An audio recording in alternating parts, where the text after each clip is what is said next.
Welcome to this recording. Daktari, where are you calling us from? Maybe we we open the space by introducing ourselves to our audience, saying where you are calling from before we dive into this paper. Yeah, my name is Dr. Sebe Pinton. I'm calling from Mombasa, of course, where I practice pharmacist. And yes, early career researcher, should we say that? Kijana wa pwani si Kenya. So karibu. Welcome to welcome to our first call. Exactly. Dr. Andai here calling from Cape Town. This hot weather, man. It's hot over here. But I think it's a good time for us to review this paper on AI agents in healthcare, applications, evaluations, and future directions. It's an interesting paper. I think just to just to set the tone in terms of why AI agents within this space is that a lot is happening. I think from where I sit, there's been that sort of transition from data science, machine learning, AI, and now we have AI agents. Boom. It's a buzzword in itself, but there is something about it inside there. And I think that's what we'll be discussing today in this paper review.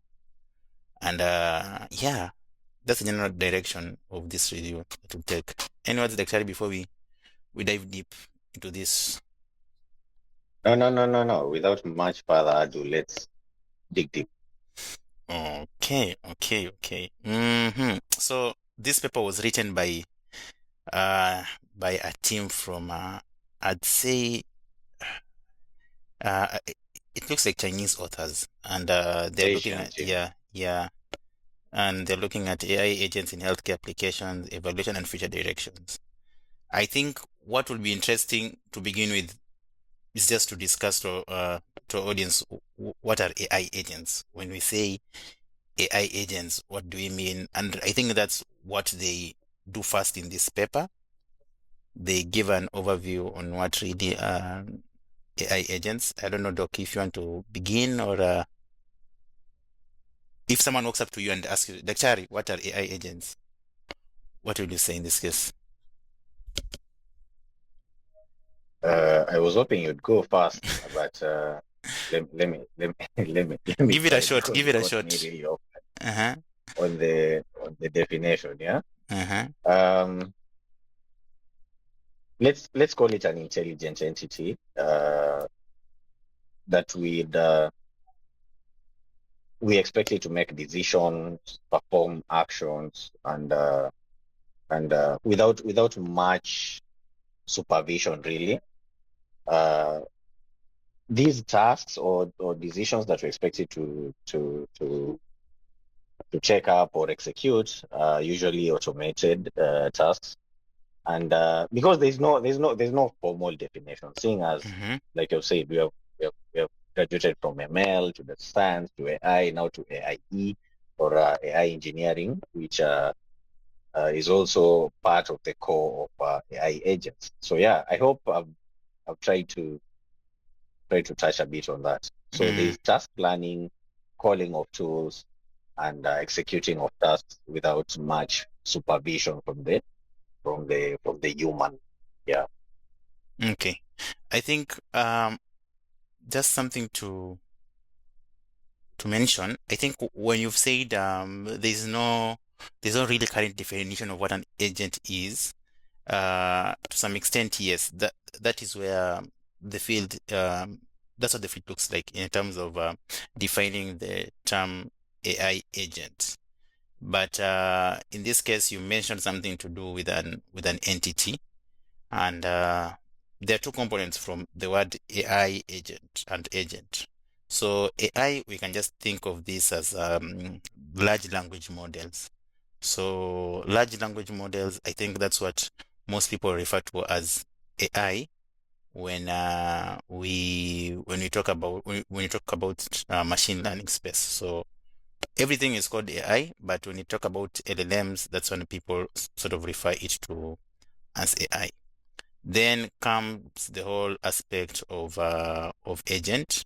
So this can be an entity which interacts with an environment to get some certain output. So this entity will probably interact with an environment's tools, an environment's space, and seek out some things. Can be either reward, forecast, or anything within that environment. So this entity operates within that space. And when now we combine AI and agent, we are saying, can this LLM operate within a certain space and get some certain outputs? And I think that's what they highlight in this paper, where they go all the way back to historical perspective to give us a philosophical overview about what agents are. I think they say that ancient Greek philosophers showed an interest in intelligent machines, which are these entities, which now we're describing as agents. And they say that the philosophers began to describe these entities that possessed desires, beliefs, intention, and the capacity to act, thereby illuminating the nascent concept of intelligent bodies. So that is the whole idea behind agents. So entities that possessed desires, beliefs, intention, and the capacity to act, thereby illuminating the nascent concept of intelligent bodies. And I think this is where this paper highlights that aspect of agents, and where we sort of start to understand them and how they operate. I think that's like the basic overview of what an I agent is. I think, Doc, when you bring up the concept of possess desires, beliefs, intentions, and the capacity to act, Mm, uh, you are sort of alluding to an entity that has a conscience, but you say that is where AGI is trying to gear to. We are not yet there, and it's good that you have mentioned that. That is what we have at the back of our minds. That is what the whole tech industry has at the back of their minds. That can we really achieve or attain AGI? Can we have agents that can act upon themselves or independently generate thought and be able to execute some of the tasks without being told to do them or instructed or prompted rather. Yeah, yeah, true. that's all. I think when you say consciousness, I think consciousness is sort of a broad term, and I think from the little time I've been in neuroscience, very many people are having an argument of articulating what consciousness is. But just to keep in line with the topic, so that I can sort of highlight what you're trying to say, is that this sort of consciousness sort of inform the agents what to do. So in this case, you can think of consciousness in the form of LLMs being sort of some data sets or some instructions that are informing the LLM what to do. So when the LLM does this within an environment, then it becomes sort of an AI agent doing this within this environment. So I think I love this part of this paper where it says that the advent of machine learning techniques, which facilitates the acquisition of knowledge and skills from data, has led to a substantial enhancement in the intelligence of agents. So that means that if this continuous accumulation of data and techniques, which is in case knowledge from data, leads to an enhancement of the intelligence capacity of these agents. So they act in a much more informed way compared to how maybe they would have worked maybe years ago or something like that. Yeah. So I think one field that really captures the aspect of agents very well in ML is reinforcement learning. So in reinforcement learning, basically, there's this sort of system reward mechanism that is happening, where you give an agent a task, it performs well, you upvote it, and then it knows that it needs to seek out this kind of reward system so that it improves its outcome. And that is where we've been seeing much of the ML research be, or let me say, grow exponentially in the past few years, and it has really made this AI agent system grow to what it is right now. Mhm. All right, all right. So now allow me to fast forward our pace a bit. Let's talk of characteristics. Okay, Mm, we have defined agents, we have talked about the historical perspective, how far we have come, and what has enabled us to get here. It's the acquisition uh, of data over time, and mixed with techniques as well, and the expansion of our knowledge as as time has lapsed. So let's talk now that we're here. Let's talk about the characteristics of these agents. Um, Please. okay, so in terms of characteristics, would like to put it in this fact that we're talking about characteristics of AI agent. So there is this whole aspect of AI or LLMs running underneath. So one characteristics of this agent is that they need to have tools to use and display some interactivity. So this means that this LLM or this LLM is able to have access to some tools so that it can be called an agent, because then it will be interacting with its environment. Let me just, before we dive deep, before we go, let me just tangentiate a little bit. There's an important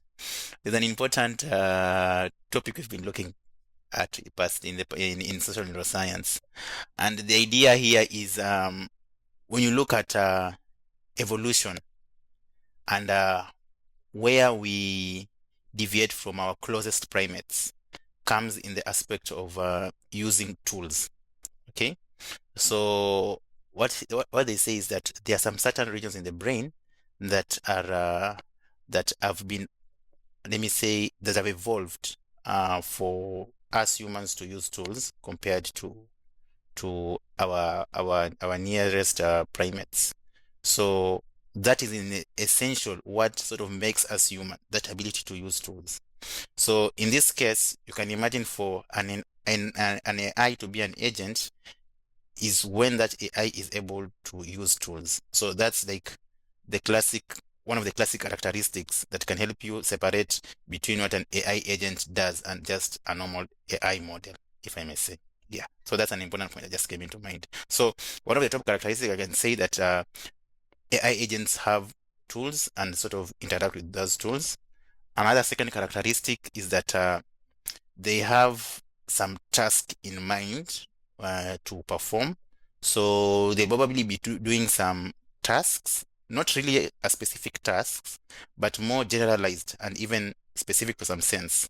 So you have a tool to use, you can interact with the environment, and then there's a task in which you need to perform with that tool.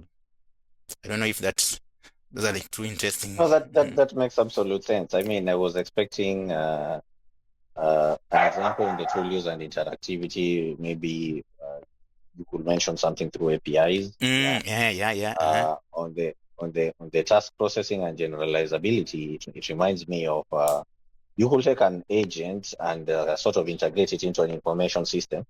And for example, take a medical, what do you call them? Electronic medical records. Yeah. Mm, mm, Uh, Talk about extracting patients' multimodal data um, to help in clinical decision making and make processes faster.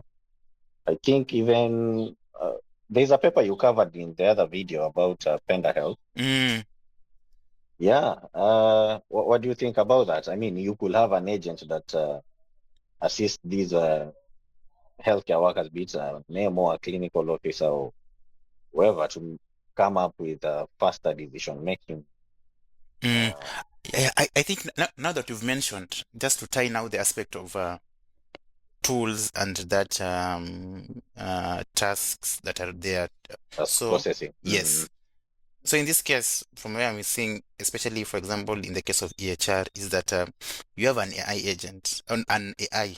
So this AI has access to tools such as through an API.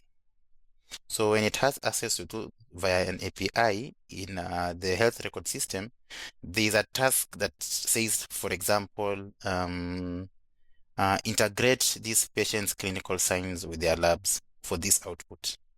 Then the agent calls out to the lab diagnostics API, brings in the data, calls in, for example, the outpatient clerking notes, and sort of looks at them both and gives an output within this EHR system.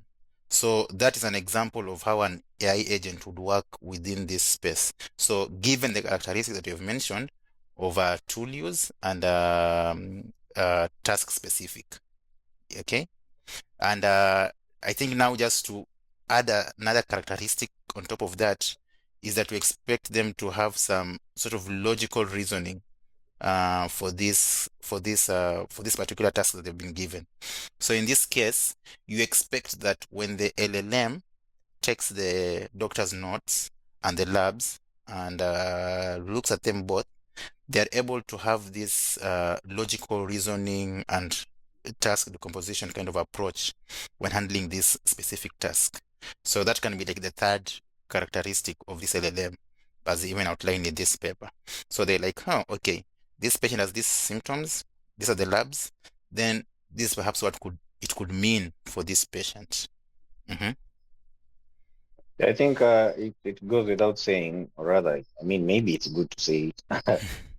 The quality of the prompt also goes a long way in ensuring the kind of output in terms of reasoning that you want from your agent, and even in terms of task decomposition. Because remember, you are assigning these tasks to your agent, so garbage in, garbage out. That has always been the language of the computer since the first computer was made. Mm. Yeah. So yeah. And it's setting, and I think something interesting in this bit is that the garbage in this case would be the prompts, because Yes. yeah, you're telling the agents do A, B, C, and D, and if you give garbage prompts, then it's more likely the agent will give you garbage out prompts, sorry, Yes. outputs in this case. Output. Yeah. Yeah, yeah, Yeah. yeah, yeah. Yeah. Interesting. So now so we've listed out I think 3 or 4 characteristics. Number one, we said it needs to have tools and to use and interact with the Interactivity. interactivity with the environment. So we gave an example like APIs and what view. Mm. Then it needs to have that sort of task processing ability and generalizability. So in this case, for example, in the sense of EHR or electronic health records, it has access to that wide range of tasks within this electronic health records that it can do. Then number 3, we said that it needs to have this sort of logical reasoning kind of approach, where given that I have this tool and I have this task to do, I can reason out through them. Mm. So you mentioned the aspect of prompts, which I think this is where you will be guiding the agent in terms of prompting it on how to go about it. So garbage in prompt, garbage out, let me say expectational results.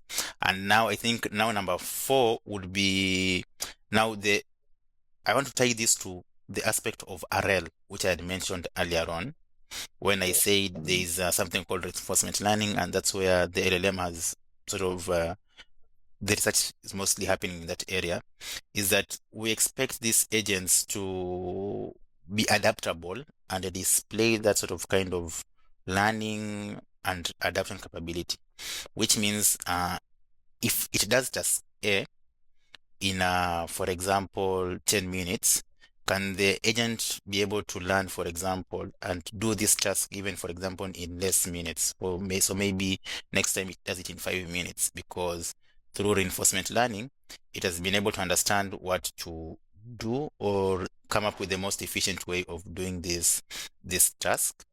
Or if these agents are capable of self-learning from even the enormous data. So the data we can have even more data coming in, and can the agent fall back and look at this data, new data coming in, and update its weights and make even more informed decision. So I think that's another characteristic of this AI agent, especially in healthcare settings. Yeah. Yeah. nail on the head. I don't think I'll have much more to add. Uh, yeah, I mean, you have talked about it all. When you talk about reinforcement learning, you have talked about what it is, how it's tied to learning and adaptation capability in terms of being able to adapt to the new data that is streaming in at scale while still maintaining performance. Yeah. Yeah. Yeah. So yeah, So let's uh-huh. just to now continue, I think we've mentioned just on top how this can happen in healthcare.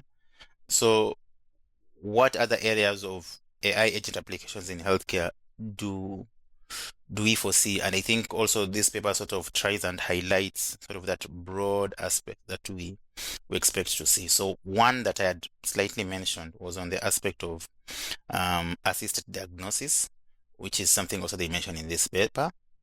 And I think that's like a very vital point, especially within our healthcare system. So again, from the Panda Health paper, we can see that they have an AI component within their clinical decision support system. So what if this moves into the direction of an agent? So how that would look like, it would mean that this AI system not only reviews the clinician notes, but can go ahead and even, let me say, make a call for a referral, or even access the labs for this patient, or even request, for example, for imaging. So it is able to interact within that system to even bring more sense in this assisted diagnosis kind of step. Mhm.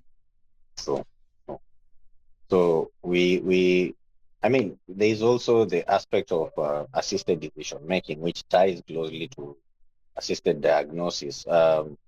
But now decision making in this case will be broader than just diagnosis. Assume you have you already know the diagnosis, but now the approach is the issue. How do you approach treatment in this scenario? Mm, so AI agents have shown some potential to actually help with decision making, where you Mm, have different agents of different subspecialties. For example, you are a neuroscientist in the making, so you have a an agent that is trained on neuroscience data. You have an agent that is trained on what maybe pharmacy data. You have an agent, some sort of multidisciplinary team of mm, agents in a way, so to speak. The same way, maybe you'd when you are busy brainstorming, you start with maybe DeepSeek, go to OpenAI, and then land on Claude for the final execution of tasks. Now, in this case, you have agents. Take them as the way you'd make decisions in a hospital. You involve all manner of team members before you finally agree. Okay, this is how we are going to proceed.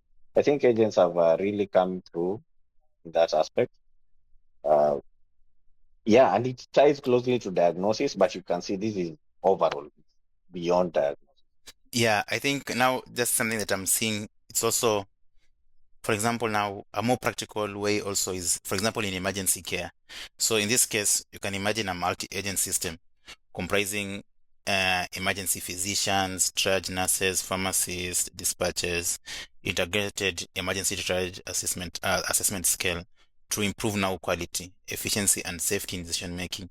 So you can think of this as, for example, in emergency care, these are high intense environment where there is a lot of information that is happening. We have nurses, we have doctors, I mean, the whole team is hands on and things are moving fast. So one thing an LLM is good at is just capturing this whole context window. Now, with the addition of this AI system being an agent, is that it is able to integrate different parts of this moving, let me say, vehicle or engine, and help in decision making. So, if the next step is A, B, C, and D, and you fail to consider some important aspect, then the AI agent can flag it and help you make now a much more informed decision. So there is assisted diagnosis, and then there's assisted decision making. In this case, in that healthcare system.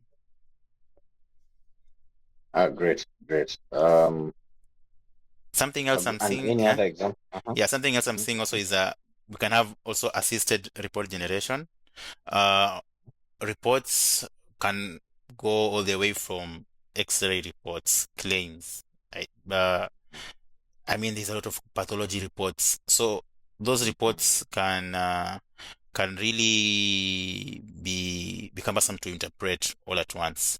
So an AI agent, again, using tools like API calls, even something such as databases or anything that is within the vicinity in which the uh, AI can access and use it to make that informed decision will then be important. So in this case, you can think about any report that in which the AI can access. It can easily come up with an assisted report generation for any task to do in the hospital. I know you have a couple of reports to write in the next week. So, How I wish, how I wish, how I wish. so that's one way of one thinking about it. Yeah. When you, by the way, I've realized one thing. Yeah. When you look at these applications, they look basic until you Mm, zoom in and you actually get to appreciate the day-to-day activities of a hospital setup or a clinical setup, and it's crazy. You've mentioned something to do with X-rays, interpreting pathological reports, interpreting or writing up medical reports. It looks like okay, um, any human can do this, but then you look at low resource settings and how there's always staff shortage, there's always these human resource gaps, and you can't help but actually realize this will go a long way to enhancing efficiency, mm, especially in terms of generating patient friendly reports, and these patients don't have to wait for a long time. I I do work in a public hospital, and I've also seen some of the challenges that public hospitals face. Not necessarily in my organization or in my institution, but in others. And I'm sure um, some of us can say, okay, yeah, I think that has happened to me. You oh, like, okay, you visited a hospital. We have done the X-ray for you, but we cannot generate the report for you. Maybe we send you somewhere else, or you're told come after 2 weeks. Why? It's not because there's any really huge issue, but maybe staff shortage and resource constraint in short. So mm. I've been thinking how they will come in handy in what situations, and I think that's a good example. Yeah, I think now that you've mentioned it, especially in the aspect of management, is that if you can be able to get an agent work in this space, it can aid in hospital management. And I know it might be really difficult for people to appreciate how or conceptualize how this thing can work, but think of it this way. Think of it in a way where you have your electronic medical records set in one place. Then you have, for example, your financial records electronically set in another place. Then, for example, you have your human workforce in another place. And then lastly, for example, you have your drugs inventory electronically saved in another place. So you'll find that these systems can be connected via what we call an API. So if the agent or if the AI now can be able to make calls to these systems, then in one way or the other, it can be able to make decision based on the prompts that you have set or you and the organization have set to allow this LLM to work in this space. And I think that's something that might take a little while for us to adapt in healthcare, given that there are certain constraints. And I think this might be a good time now to talk about like the future directions of this space, because now we've seen what AI agents are. We've talked about their characteristics, what they have. We've talked about the probable use cases in this space.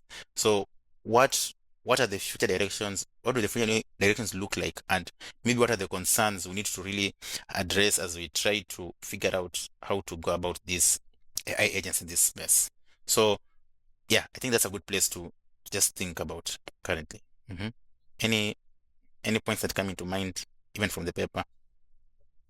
Mm, okay, so largely you're saying we are done with the applications. We should try look into yeah, the applications are nice, but what should we be worried about? Yeah, Yeah, where that kind. should we be? Yeah, Where because should we be? Uh-huh. because where I think we are at, especially in our setting, as you've mentioned, is we are really listing the good things of what the agents can do. So agents can do A, agents can do B, agents can do C, agents can do D. Then someone might hit you with, but they can also do this, and this, which are non-desirable. And I think that lies in the future direction. In as much Mm, as we want us to go into this AI agent system, we need to address the problems as we go along. So, for example, yeah, one could be the whole aspect of safety. So, safety. yeah, by safety, we mean can the and what's the protocol needed for these AI agents to access these sensitive databases? Because at the end of the day, this is healthcare. We are dealing with high privileged ethical datasets that we really need to keep confidential to a certain degree. And when we talk about API calls, that meaning we're exposing this data into various forms of attacks because they can be accessed. So in this case, when you talk about safety in this space, how do we address it, even as we aim to build systems that integrate AI agents?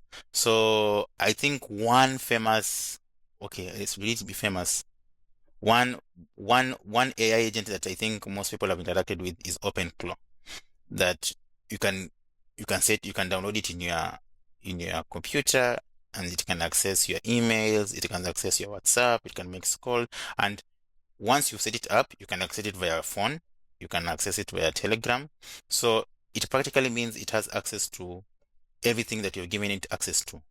So what is to stop that AI agent from accessing another API somewhere to make, for example, a certain action that might not be favorable for you or might not work on your own interest? I think that's an interesting bit of addressing that aspect of safety when you're trying to convince people within the healthcare space to pick up AI agents in their systems.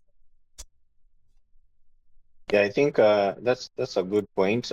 Personally, I'll say I've not used OpenClaw because of those reasons. I feel like there's a lot of safety and security issues that anyway, that's me.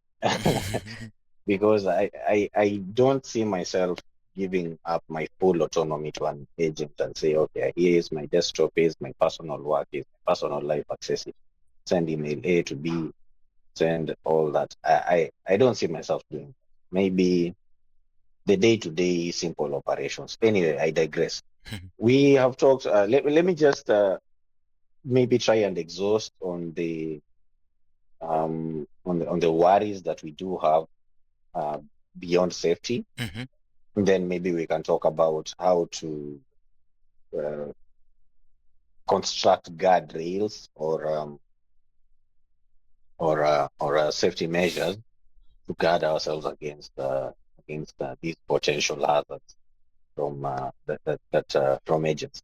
So we have hallucinations. We have apart from safety, that is, or rather, the things that will lead to unsafe uh, outcomes. We have hallucinations. We have the black box effect, which is the lack of interpretability. We have ambiguity and accountability. For mm, example, what we're talking about when it comes to decision making. if that agent comes up with a decision and it insists it's right, I think we have seen many memes go around of, oh, I'm sorry, you're right. That is not, those memes which joke about accountability. How, for example, you operating on a patient and the operation has gone wrong. You cannot really claim to call these agents to be accountable for the wrong clinical Yeah. decision that has just happened. Yeah. So how do we guard ourselves against this? We also have, on the data related issues, there is something to do with data governance, which is good. But maybe address us on diagnostic hallucinations, lack of interpretability. How do we know these agents arrived at this? What is the logical thinking process? Like, if you tell me something that does not make sense to me, as my friend, I'll tell you, walk me Mm. through your reasoning. Then I'll be able to identify the gaps.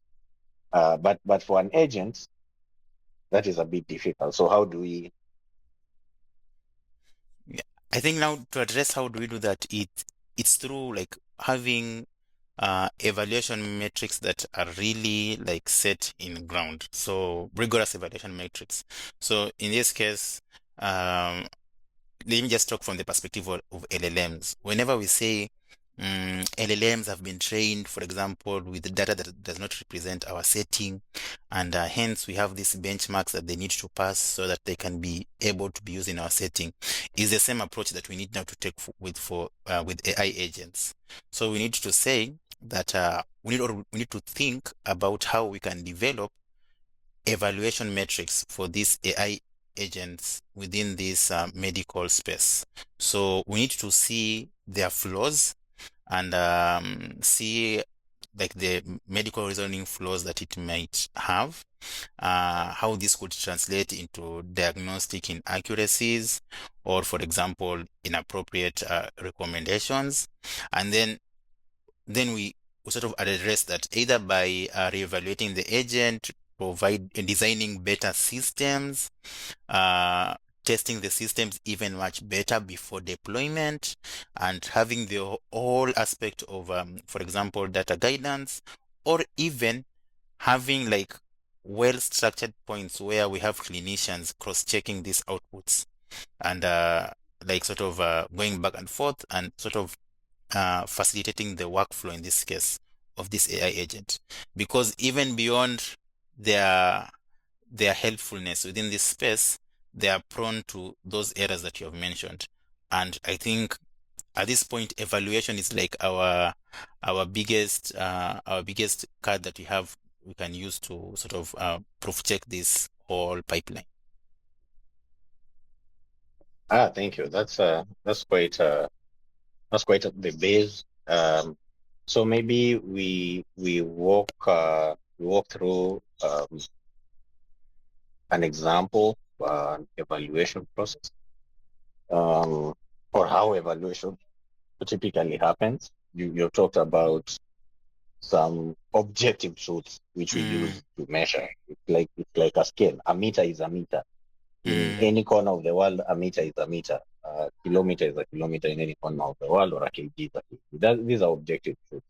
So maybe walk us through I, which objective truths or scales do we measure ourselves against? We we have.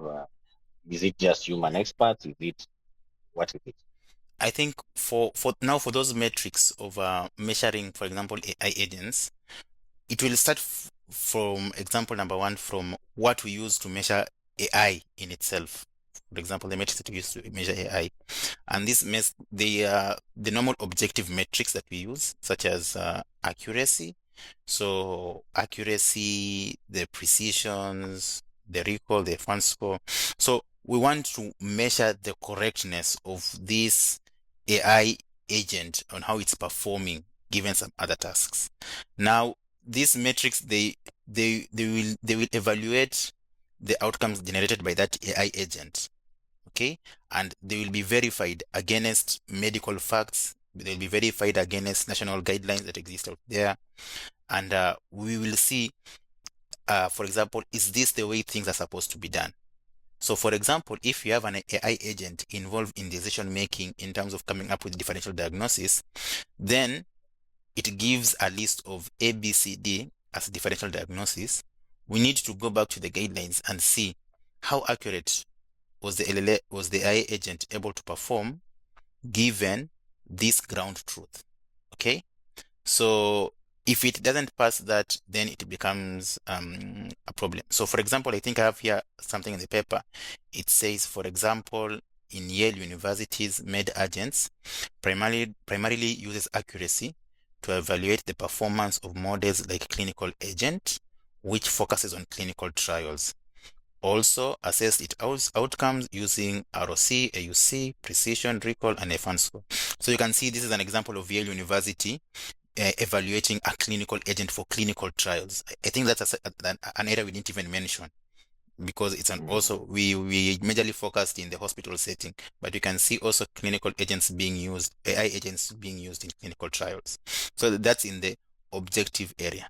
I don't know if you want to mention in the semantic correctness, or I can just mention a few. No, it's okay. It's okay. You can touch on a few of the semantic correctness. We have also task completion, and those are just the basic indicators. And then we can look at the developmental indicators before Mm. we call it a wrap.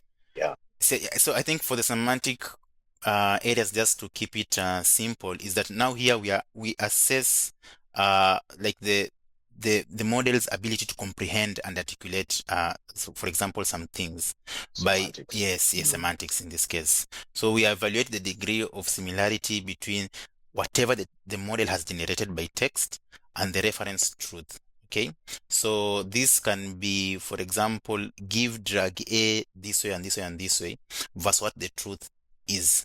So if there's a discrepancy there, then we just in short flag this LLM. So again, I'll just read an example from the paper where it says, for instance, Dinkanyang validated the multidimensional health risk assessment capability of the medical agent by comparing its pre-diagnosis results with those of benchmark models using metrics such as BLEU, ROG, and GLUE. Yes. Okay. I've forgotten the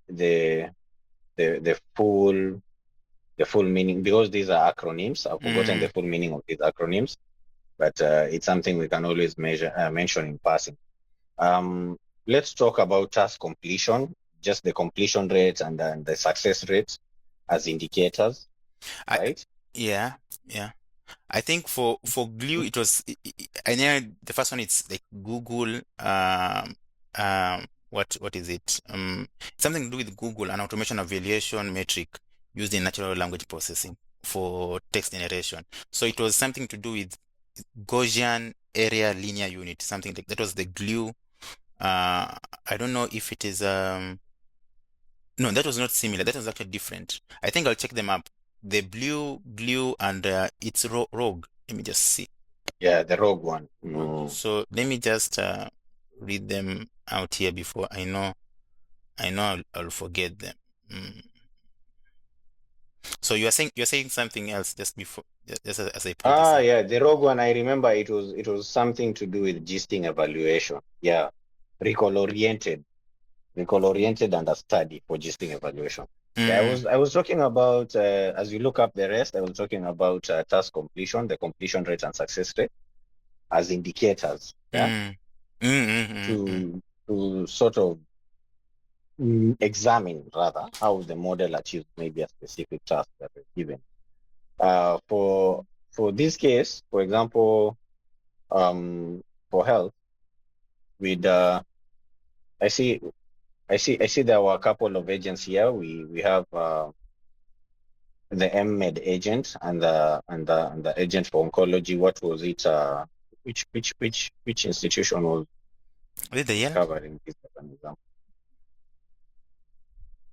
Not sure about that.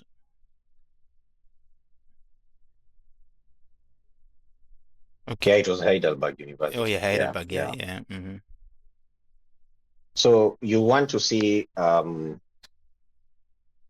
does this agent do what you have prompted it to do to completion? Maybe if it's to coordinate some tools and achieve a given objective, can it be able to do that? Or does it stop? If it's four tools, does it stop at two tools and and stuff like that? Also, the accuracy of identifying these tools. Like, okay, you talk to an agent or you prompt it, your task is A, B, C, D. Can it pull the right tools to use in the successful completion of these tasks? That is one of the objectives that is measured, or rather used to evaluate AI agents task completion. And the next is maybe efficiency level. Can you Mm. touch on that? I think efficiency level will just be same. Okay, I don't know same with accuracy, but you want to, how can I put it? Let me just, will be the, like, the emphasis in this case will be placed on the, for example, response time. So um, let's say in emergency care, yeah, that would be a good example. Let's say in Yeah. emergency care, how efficient is this AI agent in coming with the right, for example, a course of action that needs to be taken? Because remember, this is a fast-paced environment, okay? So how many, for example, number of iteration that needs to happen for you to evaluate the operational speed of this agent within this space, within this space which is interacted with. So in cases of healthcare, you would obviously want an efficiency level that is a bit higher. So it responds to input with, for example, a bit faster. It can evaluate scenarios a bit faster, and you need to be careful, because if this efficiency has a trade-off with accuracy, then chances are you're probably missing out on how you'd want to use this AI agent of yours in this space. I don't know if that, yeah. And that covers it. That Mm, covers it. just So touching on the we. blue, sorry, just touching on the blue Mhm. aspect, it's that Oh, yeah. these are scores that are used in NLP. So the blue score is now widely used metric for machine translation tasks, where the goal is to automatically translate text from one language to another. So in essence, what blue measures is the similarity between the machine translated text and the reference translations using n-grams, which are continuous sequences of n-words. And then the rogue is the recall oriented understudy for listing evaluation. Is a set of metrics commonly used for text summarization tasks, where now the goal is to automatically generate a concise summary of a longer text, in short. So how that is measured? It is the ROG score measures the similarity between the machine generated summary and the references summaries using overlapping n-grams. That's everything in a nutshell. Yeah. all right. All right. Thank you. Thank you for that. So we have touched on basic indicators where we look at objective correctness, semantic correctness, task completion. We have covered on developmental indicators such as efficiency level. Mm, I think another one will be just content and presentation quality, where we're looking at sort of